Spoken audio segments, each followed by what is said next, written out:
Bitcoin no cofre do governo, ideia ganha força no Brasil e surpreende o mercado. Cara, o ano passado, né, meio pro final do ano passado, fomos surpreendidos por um deputado no Brasil, de Minas Gerais, chamado Eros, né, Eros Biondini. Esse carinha tá tentando aprovar uma lei, né, tá discutindo aí no Congresso Nacional, mas ele tá tentando aprovar uma lei onde o Brasil pegaria aos moldes do governo americano, né, e outros lugares, como El Salvador, Butão, etc., o governo brasileiro colocaria uma reserva de Bitcoin ali através do Tesouro Nacional, né, do governo federal. Ou seja, o governo brasileiro começaria a comprar Bitcoins ou adquirir, sei lá como, Bitcoins e adicionando isso num caixa, tendo uma reserva estratégica. Visando o quê? Visando um longo prazo, né?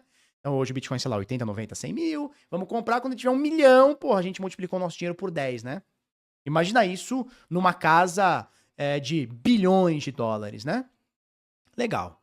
Só que isso é uma proposta de um deputado que está tentando convencer o Congresso. Isso é uma boa coisa, né? Baseado em moldes americanos, de outros países e tal.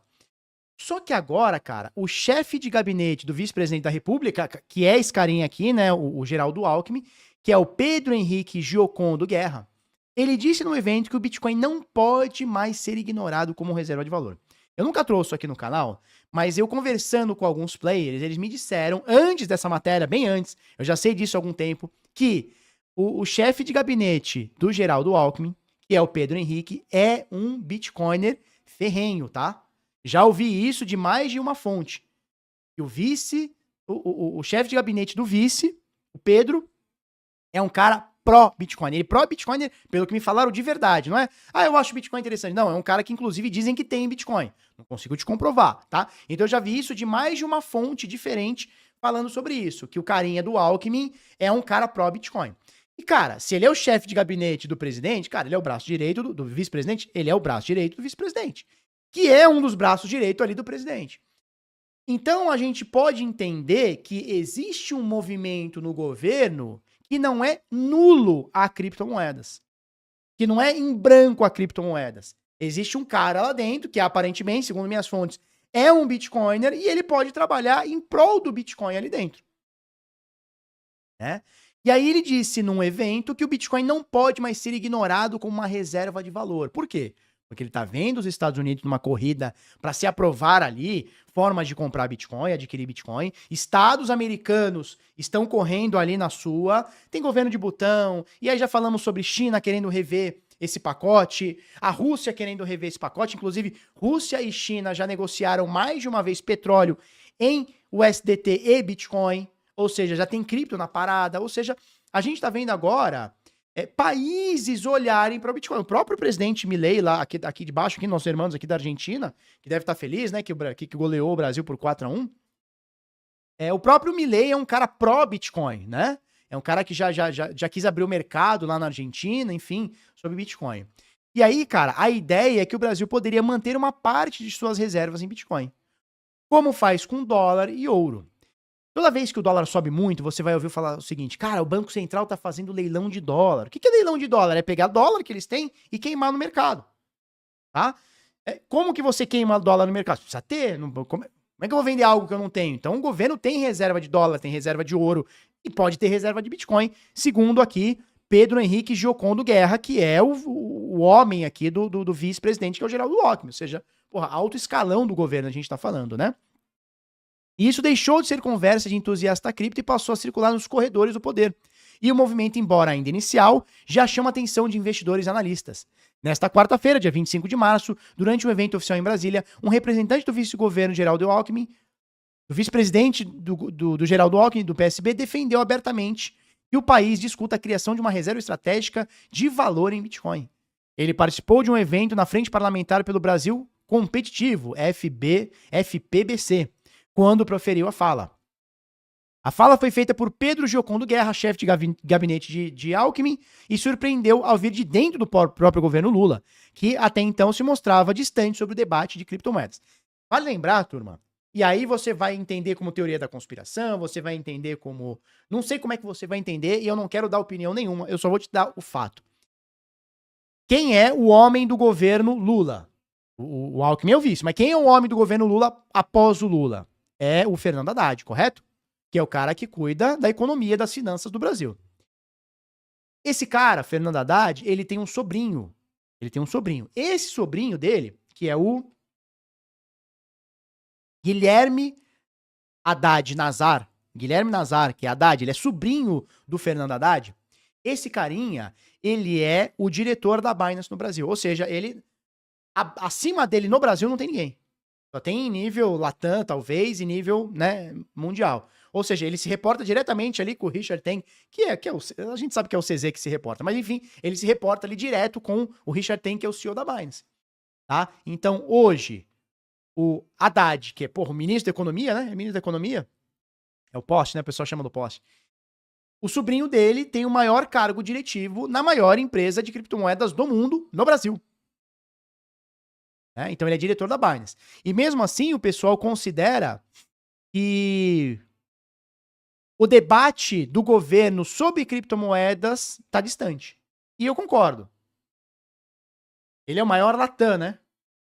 Ah, é verdade, agora ele é Latam, ele subiu, né? É verdade, eu lembro da gente ter falado isso. Ele não é mais Brasil, ele é Latam. Então ele é o maior América Latina. Então assim, poucos caras na Binance estão acima dele no mundo, tá? E ele é um dos diretores da Binance, Brasil, Latam, etc, da Binance, e ele é sobrinho do Fernando Haddad, tá? E olha só o que o chefe de gabinete, Pedro Gioconda Guerra, que é chefe de gabinete do Geraldo Alckmin, vice-presidente do Brasil, porra, e foi governador do estado de São Paulo, será 800 anos, né? Até mais que isso. Olha o que ele fala, aspas pra ele. Bitcoin é o ouro da internet, disse Guerra, de acordo com o Poder 360. Aspas, permite transmitir riqueza com agilidade e armazenar os frutos do trabalho de uma forma eficiente e segura. Irmão, olha só. Olha só. Não é um doidão barbado na internet, não é um Zé Ruela qualquer na internet falando, Bitcoin é legal, nossa, eu sou Bitcoin, nhanhanhã. Irmão, é um dos caras de uma das maiores economias do mundo, que é o Brasil, né? Independente tá em queda, não ser mais a economia que a gente tinha, sei lá, 20 anos atrás, mas é uma das maiores economias do mundo, é um dos maiores países em extensão territorial, em número de habitantes. A economia do Brasil é fortíssima. Os maiores exportadores aí do mundo, tal. Cara, é um oficial do governo dizendo o Bitcoin é o ouro da internet. Ele permite transmitir riqueza com agilidade e armazenar os frutos de trabalho de forma eficiente e segura.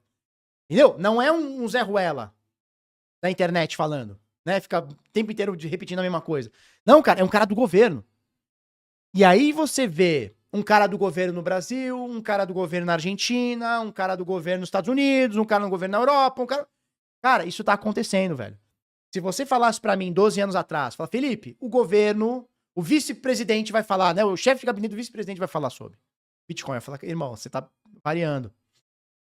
Se você falasse pra mim, porra, o presidente americano vai aprovar uma lei Bitcoin, ele vai falar de Bitcoin, ou vai, sei lá, fazer um decreto, né? Uma ordem executiva sobre Bitcoin. Eu falei, irmão, baixa a bola aí que isso aqui pode acontecer daqui, sei lá, 30 anos, 40 anos. Não, irmão, isso é uma realidade. Isso tá acontecendo. É o Estado que sempre foi contra o Bitcoin olhando e falando, cara, eu não consigo bater de frente mais com o Bitcoin. Se eu não consigo bater de frente, sabe aquele negócio do tipo, eu quero manter meus amigos perto, mas meu inimigo mais perto? Cara, se o Bitcoin é meu inimigo, traz ele pra cá. Traz ele pro meu bolso. É melhor ele no meu bolso do que no seu, sabe essa ideia? Não sei se dinheiro é legal ou não, mas é melhor ele no meu bolso do que não ter. Sacou a ideia? Então, assim, se você perguntasse pra mim há 6 anos atrás, 5 anos atrás, 4 anos atrás, o Bitcoin vai ser um ativo que os estados vão falar, não, cara, não vai. Os estados vão brigar sempre contra. E agora a gente tá vendo os países, no plural, olhando pra isso. É reserva estratégica nos Estados Unidos, é projeto de reserva estratégica no Brasil, é em El Salvador, é na Argentina, é na Venezuela, é em tudo quanto é lugar, cara. Isso tá acontecendo. Tá acontecendo. Agora, se você perguntar pra mim, você acha que o Estado brasileiro tem que comprar Bitcoin? Aí vai minha opinião. Tô falando dos fatos como são até agora, tá? Aí é minha opinião. Eu não acho. Isso, se não pode contra, junte-se a eles, né? Se não pode vencê-lo, junte-se a eles, né? Então é mais ou menos por aí. Porra, os estados já viram que não vão vencer o Bitcoin, já foi, isso já é uma batalha que não tem como você ganha mais. Lutar contra o Bitcoin não existe mais como, acabou, eles já entenderam isso. Não achem que o Estado tá falando assim, nossa, de um dia pro outro, né? Nossa, o Bitcoin ficou legal. Não. Não vamos conseguir vencê-lo, então dá pra cá, é melhor estar do meu lado. O próprio presidente Trump, Donald Trump, enquanto eleito da outra vez, ele falava, o Bitcoin é uma fraude. O dólar é o dinheiro do mundo. Ele falou isso várias vezes, não foi uma, nem duas, nem 10, ele falou várias vezes, o Bitcoin é uma fraude. Por quê? Porque ele era um homem lutando contra o Bitcoin, só que ele entendeu que, aí pode ser questões de eleitorado, questões financeiras. Cara, hoje ele tem uma empresa, a World Liberty Financial, que é dele, do filho dele, da família, hoje tá comprando Bitcoin, tá comprando Ethereum, tá comprando Solana, tá comprando Chainlink, tá comprando um monte de coisa. Então, não é mais uma questão de vou lutar contra, vou bater de frente, não é mais murro em ponta de faca. Não é mais, cara. Sabe o que é agora? Se eu não estiver do lado, estou perdendo dinheiro. É o que a turma tá olhando.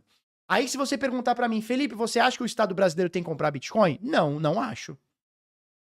Porque o Estado brasileiro comprar Bitcoin significa o pagador de imposto, que eles chamam de o contribuinte, né? Mas é um nome errado. O pagador de imposto, nós, o pagador de imposto, vai trabalhar, vai pagar mais impostos para que o Estado compre Bitcoin. Porra! Quer dizer, eu vou trabalhar para dar Bitcoin pro Lula? Pro Bolsonaro? Pro Haddad? Pra quem... Não, não vou, cara. Eu quero trabalhar e se eu quiser comprar Bitcoin, eu compro com o meu dinheiro em carteira na minha carteira. Ou deixo numa corretora se eu quiser, não importa. Mas meu dinheiro comigo e eu decido o que fazer com ele. Não eu trabalhar para que o Estado compre Bitcoin, não vejo o menor sentido. Aí você vai falar assim, não, Felipe, mas o Brasil pode fazer o mesmo molde que o Trump fez com aquela ordem executiva, que falamos, né? Tem vídeo aí, inclusive, recente, né? Meu editor pode até deixar aqui no link na descrição que vídeo foi esse aqui que a gente falou sobre a ordem. É um vídeo de 30 minutos que eu explico exatamente a ordem executiva do Trump e tal. Qual que é a ordem executiva do Trump? Cara, temos uma reserva estratégica de Bitcoin oficial nos Estados Unidos. Nós vamos comprar Bitcoin? Não, não vamos. Porque a gente não pode comprar Bitcoin no âmbito federal, né? Precisa passar pelo Congresso e tal. Mas não, a gente não pode comprar Bitcoin. Sabe o que a gente vai fazer? A gente vai confiscar. Aí você vai falar assim, pô, então todo o dinheiro que o governo americano confisca de Bitcoin nos Estados Unidos, depois de um trâmite em julgado, né? Ou seja, não é só confiscar e pegar para si. Depois, esse dinheiro mesmo, tal, vamos. O juiz decidiu que esse dinheiro tem que ser confiscado de verdade. A gente vai adquirir isso daí, né? Vai adicionar isso numa reserva estratégica. Vai falar, pô, legal, Felipe, então nós vamos fazer o mesmo molde americano. Fez uma apreensão de Bitcoin ou de cripto aqui no Brasil, a gente vai ficar numa reserva. Cara, no final das contas, você tá falando de um bandido, de um traficante, etc. Mas e se o governo começa a olhar para isso como uma bela de uma fonte de dinheiro e começa a confiscar as pessoas por qualquer motivo? Para ter uma reserva estratégica, para adicionar Bitcoin numa reserva estratégica. Você acha justo isso? Não tô dizendo que você pegar o dinheiro de um cara que trafica órgão e confiscar esse dinheiro é errado, não é isso que eu tô falando. Mas ele começa a abrir precedente pra tipo assim, então e se a gente proibir o tal do Bitcoin e quem tiver a gente cata pra nós? Claro, eu tô criando um espantalho, tô criando uma situação, mas cara, a gente já viu isso acontecer. Confiscos e confiscos de pessoas inocentes. O Estado é mestre em lá tirar teu próprio imóvel e querer te pagar como precatório. O Estado é mestre em fazer isso. Te confiscar e ser que brigue depois. Será que eles não vão querer pegar o Bitcoin para eles dessa forma? Ah, você não pagou imposto, eu vou te confiscar todo. Ah, você, vou te confiscar. Ah, você falou mal de mim, vou te confiscar teu Bitcoin. Então, eu não sei se o confisco também é a melhor coisa do mundo. Não sei se é algo que a gente tem que, sabe? Não, vamos fazer uma reserva estratégica de Bitcoin e esses Bitcoins serão oriundos de confisco. Pera lá, também não sei se é a melhor coisa pra gente brigar, não, cara. Então, no final das contas, sempre vai sair do bolso do cidadão. Ou uma reserva estratégica que o governo vai lá e vai comprar. E veja, o governo, ele não cria Bitcoin. Ele vai criar imposto, você vai pagar o imposto para ele comprar Bitcoin. Não, cara. Você quer que a população tenha Bitcoin? Você quer que o Brasil seja beneficiado por uma valorização de Bitcoin? Então faz o seguinte, cria uma lei que diz o seguinte, olha, todo mundo que comprar Bitcoin tem X% de isenção de imposto. Ou, se você se aderir a um determinado programa, você paga menos imposto e compra Bitcoin. Pronto, cada um tem o seu Bitcoin. Obviamente, eles não vão fazer isso. Obviamente, eu tô criando um espantalho aqui, isso não vai acontecer. Mas eu não acho que o governo tenha que fazer você trabalhar, você perder seu dinheiro e principalmente perder seu tempo de vida. Porque é isso que o imposto tira, né? O imposto tira o seu tempo de vida. Porque se você paga ali o mais pobre, chega a pagar 40%, 50% de imposto sobre tudo que ganha através de consumo, aluguel, etc., Cara, você tá dizendo que ele tá tendo que trabalhar metade do tempo pra pagar o governo. Eu vou ter que trabalhar mais pro governo ter Bitcoin? Puta que pariu. Não, cara, a gente tem que estar falando em ações pra diminuir a quantidade de impostos, pra enxugar a máquina, diminuir essa carga tributária que tá um absurdo. E não falar em governo comprar mais Bitcoin ou comprar Bitcoin, pra mim não faz sentido. E assim, como Bitcoiner, como um cara que tem Bitcoin, cara, quanto mais os estados comprarem Bitcoin, porque o estado ele não vai comprar um Bitcoin, dois Bitcoin. Ele vai comprar milhares, ele vai comprar milhões de dólares, quiçá bilhões no plural de dólares. Então é óbvio que um estado, uma nação como o Brasil, uma nação como os Estados Unidos, sei lá, cara, como a Rússia, como a China, a gente comprar Bitcoin, a gente tá falando de bilhões no plural. Obviamente, isso vai refletir no preço. Porra, o Bitcoin é escasso, nós temos 21 milhões de unidades no total. Porra, um estado comprando 500 mil, outro 300 mil, outro 1 milhão, não sei o quê, a gente tá tirando o Bitcoin da prateleira. Obviamente, se você tá tirando o Bitcoin da prateleira e tá deixando uma reserva que você não pode vender, naturalmente o Bitcoin será valorizado por isso. Então, como um cara que investe também em Bitcoin, obviamente o Brasil comprando Bitcoin, o governo americano comprando Bitcoin, a Ásia comprando Bitcoin, irmão, pro preço do Bitcoin isso é maravilhoso. Mas eu não posso só pensar no preço do Bitcoin e me beneficiar. Eu tenho que olhar pro povo, porra. O povo vai pagar mais imposto para que um burocrata de terno e gravata tenha Bitcoin? Não acho que é o melhor caminho. Mas eu tô aqui para documentar o que as coisas acontecem, né? E assim, hoje, não tem a menor dúvida, tá acontecendo, turma. Os governos estão olhando para o Bitcoin.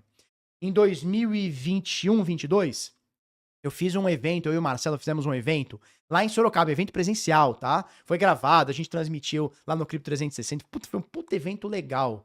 Se alguém aqui no chat, aqui, se tiver alguém ao vivo aqui, que foi, fala eu aqui no chat aqui, né? Foi para 80 pessoas e a gente transmitiu também no Crypto Select. Lá, o que a gente falava? Da maior janela de oportunidade, onde empresas e países poderiam adentrar ao Bitcoin. E é exatamente o que está acontecendo. Empresas estão comprando cada vez mais, ou se interessando cada vez mais pelo Bitcoin, e os governos também estão começando a olhar.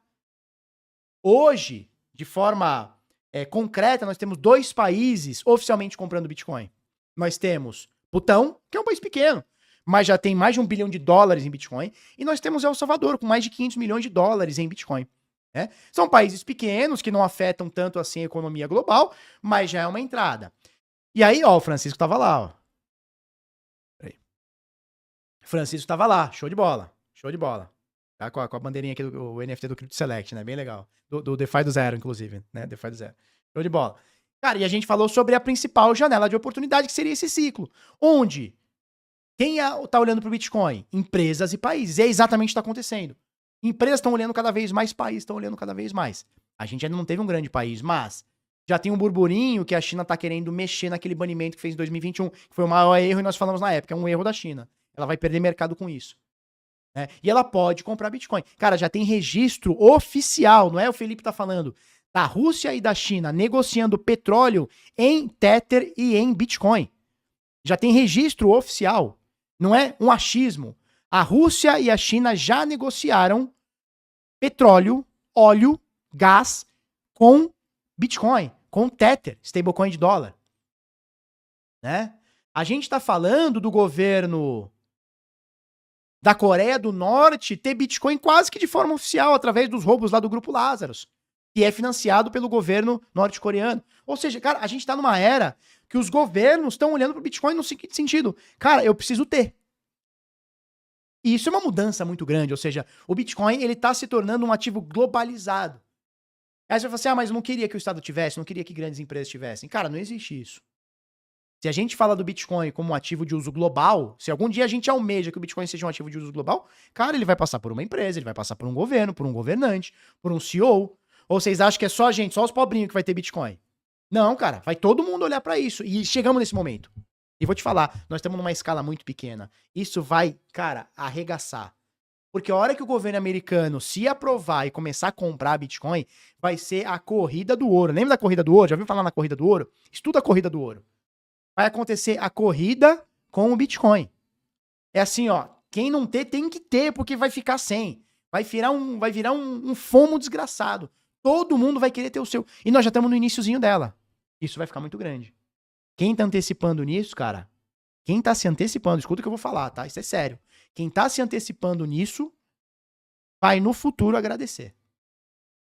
Você vai agradecer no futuro por estar comprando Bitcoin hoje. Escuta o que eu tô te falando. Porque vai faltar. É empresa, é país, é pessoa física, é pessoa jurídica. É todo mundo querendo comprar. E o Bitcoin é escasso. Daqui 3 anos, os 3.12 Bitcoin vai virar 1.8. Sei lá, 1.7 Bitcoin. É isso? Sei lá, 1 ponto alguma coisa Bitcoin. Por bloco. Vai diminuir a quantidade. E 4 anos depois, diminui pela metade. Ou seja, a recompensa vai ser cada vez menor. E a quantidade de gente querendo pegar um Bitcoin vai ser cada vez maior. A turma vai pagar o preço. Escuta o que eu tô falando. Antes da gente encerrar, deixa eu te dar uma dica valiosíssima. A CoinEx é uma corretora que não te obriga a passar a documentação, ela não te obriga ao KYC. Você consegue negociar na CoinEx mais de 1.385 criptomoedas, seja Bitcoin, Ethereum, Solana e outras altcoins, memecoins, shitcoins. Você negocia isso no mercado à vista ou até mesmo no mercado de futuros, onde você pode alavancar em até 100x, claro, se você souber o que está fazendo. De qualquer forma, a CoinEx não te obriga a passar a documentação e você não será reportado para a Receita Federal Brasileira ou qualquer órgão aqui do Brasil. Para isso, você pode abrir sua conta, link tá na descrição, ou aponta aí o QR Code ali, tá? Aqui pra tela. Você pode abrir sua conta apenas com um e-mail, senha e 2FA e negociar mais de 1.385 pares aqui sem ser reportado sem KYC.